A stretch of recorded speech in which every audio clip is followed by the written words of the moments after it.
Hello listeners everywhere. Welcome to the Archive of Audio Antiquities, a voyage into the vaults of wonders on the wireless. In a moment, Simon Exton and Ken Moss will be here to speak to you. Hello everyone, and a very warm welcome back to the Archive of Audio Antiquities. I'm Ken Moss. I'm Simon Exton. And it's December. Christmas is rapidly approaching. Dr. Exton, what could we possibly be listening to? Well, we could be listening to any old shite, but actually what we're going to listen to is John Moffat as Hercule Poirot. It's the adventure of the Christmas pudding.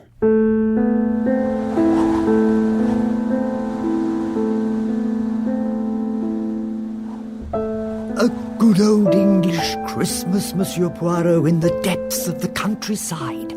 Logs crackling in the open fire, the Christmas tree, the crackers, the turkey, and of course, the traditional Christmas pudding.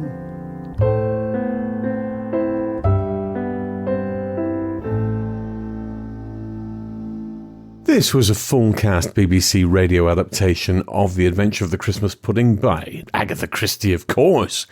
It was broadcast on Christmas Day 2004 and stars John Moffat as Hercule Poirot. And he's marvellous. In this delightful tale, an Eastern prince arrives in England with some family jewels, which he's having reset as a gift to his fiancée. However, the prince also has a mistress. She asks to wear one particularly enchanting piece that features a huge ruby, and then promptly disappears with it. A month ago, His Highness came to England to take the ruby to Cartier's so that it could be given an appropriate setting. Unfortunately, at a cocktail party, he happened to meet a rather attractive young lady, and he decided to have, as I think you put it, one last fling. Precisely, Monsieur Poirot. And the young lady perhaps happened to notice the legendary ruby. Oh, yes. And she asked if I would permit her to wear it, just for one evening. And you agreed, Your Highness? Oh, how could I refuse her? The girl and the ruby both seem to have vanished into thin air. And you wish me to recover it, this ruby? There is just one thing. Perhaps I am being excessively stupid, but I do not see the connection between the theft of this ruby and my having to spend Christmas in a drafty old manor house. Oh, there will be no draughts at King's Lacey, I assure you. There is all-fired central heating and a splendid hot water system. Radiators in every bedroom. You may even find the house too warm. No, that is most unlikely. I heard her say on the telephone the words, King's Lacey, December 21st. I've arranged for a mutual friend, Edwina Morecambe, to tell the Laces that the celebrated detective, Hercule Poirot, wishes to savour the joys of an old-fashioned English Christmas. They will be delighted to welcome you. I barely know where to begin with this. To give a little bit of background to Poirot on the radio, there were 27 full-cast radio adaptations between 1985 and 2007. The very first one starred Maurice Denham. The second one, which we covered a couple of years ago, starred Peter Sallis. The rest of them featured the impeccable John Moffat as Hercule Poirot, and they were produced by the same team of Michael Bakewell and Enid Williams.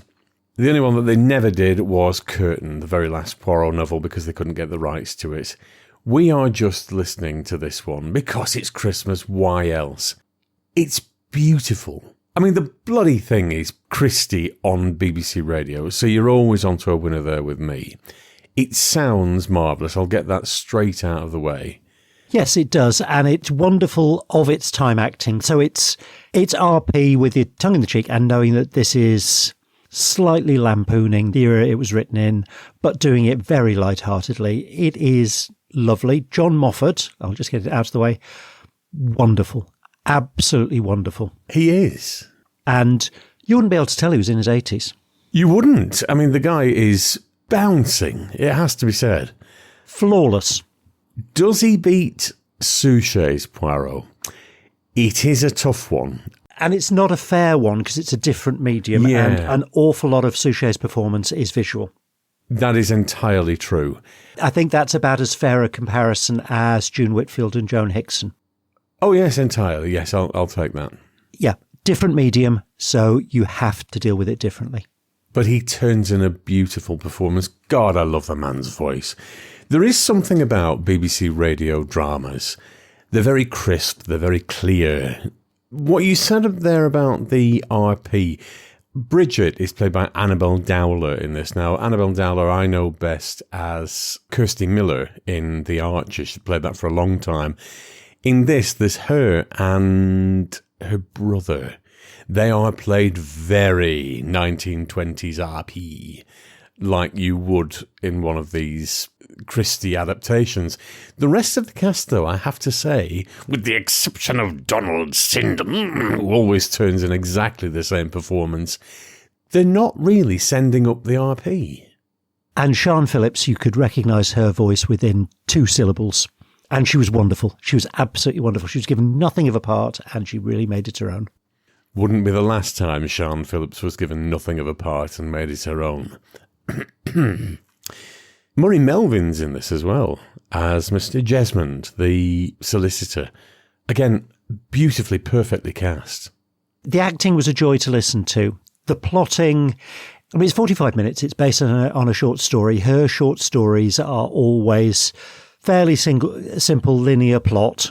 There isn't really a choice about that. She has the space in one of her novels to breathe life and red herrings into a plot that she just doesn't have with a short story. The plot is nothing at all to write home about. It doesn't make a huge amount of sense. The attempts at red herrings are nothing of the sort. The final denouement, you're not given any clues as to which of the selected women. It could have been any of them. That doesn't really matter. It was a joy to listen to. It was. I mean, I could sit here and pick holes in the thing, and the fact that, as Simon's just said, it really doesn't make an awful lot of sense. The premise, you couldn't hang a hat on it.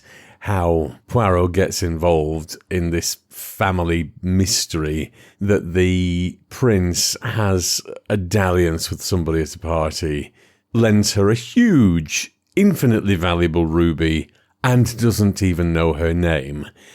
And it's surprised when she then fucks off. Yeah. Would you Adam and believe it? Yes. And then the ruby is, for whatever reason, implanted in a Christmas pudding. I have no idea. It's never explained why, or why this is supposed to be a good way of passing the jewel. None of it makes any sense. You just have to roll with it. Yes. In fairness to Christie, though, it's not often that there's that sort of leap of logic. It does crop up, but it really is in the short stories. Her novels are generally brilliant. Her short stories are like this. They don't have the room to breathe. She doesn't, well, for the most part, she doesn't do smaller casts. So there was still every bit the number of characters in this that there would be in one of her full novels, just without any of the twists. Very occasionally, she will do short stories with a very small cast of characters, and they can work, but this is more like her normal short stories, and it doesn't need to. Would you recommend this to somebody that didn't really like Christie? Or no. That might be a little bit strong. That wouldn't necessarily go anywhere near radio or audio, but fancy something a bit Christmassy. No. Well, I would if they were a big Agatha Christie fan. To appreciate this, you've either got to like old radio or you've got to like Agatha Christie, or ideally both. Have to agree there, yes. But as a story to introduce a non-Agatha Christie fan to, no. As a piece of radio to introduce a non-radio fan to, no. Doesn't stop me enjoying it because I like both, but I don't think it would be something that would persuade a non-fan to come back to. No, again, I have to reluctantly agree with you there. Much as I enjoyed every second of this. I mean, there is something reverential. I've got Dr. Exton's CD cast off because he has now moved over to the modern world and listens to these things through Audible. But there is something glorious about putting this into a CD player. Nice amplifier in the drawing room, and I really enjoyed making an event of this. I think a lot of it's got to do with it being BBC. I know I harp on about this, but But you're right. They do radio so well.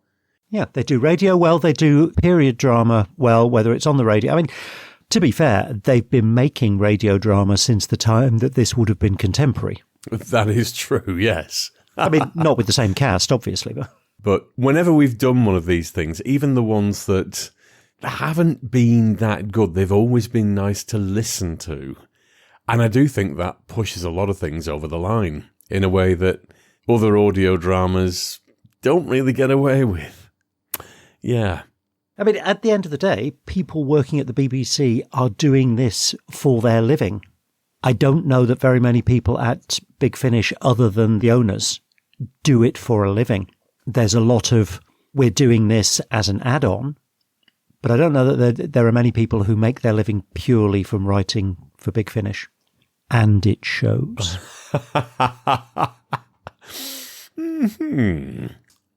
No, would that Big Finish sounded like this? And again, it's a slightly unfair comparison because they do sort of action-adventure serials. This is an intimate character piece. To be quite honest, I would love to hear Big Finish do something a little bit more like this. A Doctor Who, maybe, where it is just an intimate character piece. Because some of the best things that they've done have been small and intimate. I'll take Master as a really good example. That works tremendously. That's the one well. I was thinking of. Yeah, there's not bangs and whistles in that. You know, it's a very small cast. There's only 5 people in it. It's set within a house over the course of an evening. It's just small and intimate and beautiful. And I don't Chimes of Midnight as well. Chimes of Midnight is another excellent example. But I think that radio and audio should be there to be intimate. I think that when you've got nothing but relentless bangs and whistles, your brain switches off. And with something like this, even though it was riddled with tiny little holes, some of them actually rather big gaping holes, I was compelled for the entire hour. And if something's not flawless, but it completely captivates you, that says a lot. Yes, I agree. Is it the best adaptation of an Agatha Christie on the radio? Absolutely not. Does it work well with the source material that it has? Absolutely, because the source material isn't great, even though it's Christie. She had her off moments as well. And it does put you, particularly during the dinner scene, firmly at the heart of Christmas. Crackling log fire in the background, everybody chinking glasses and eating Christmas dinner, and it's beautifully described. Oh, I loved this. For any negative points that I'm about to knock off, I really, really enjoyed this. For anyone that is remotely interested in radio or Christie, what a lovely Christmas listen. Yep, I agree. Should we see how many baubles and earworms we can hang on the tree? Don't be giving it extra. We already have one scale. We only need one scale. This is the song that never ends. Yes, it goes on and on, my friends. How many are you going to give this? 8. I love listening to it, but the plot's a bit shit. Gonna concur with you on that. It's an 8 from me as well. I have been known to put this in the player once or twice at Christmas. Dr. Exton's rolling his eyes because he knows that I've got a hefty annual Christmas list. But this is one of those. It's lovely, particularly if you're in the kitchen. You're just cooking something or doing the washing up something. You want a little short story to pass the time. This one really suits. Lovely stuff. And they'll continue singing it forever just because. What have you got for us to jingle our bells to that isn't professionally produced? Give me 2 ticks.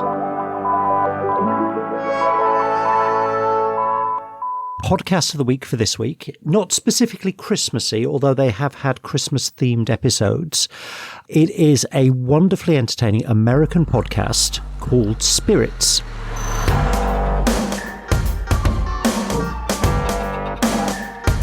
Each episode, they look at a particular type of mythology.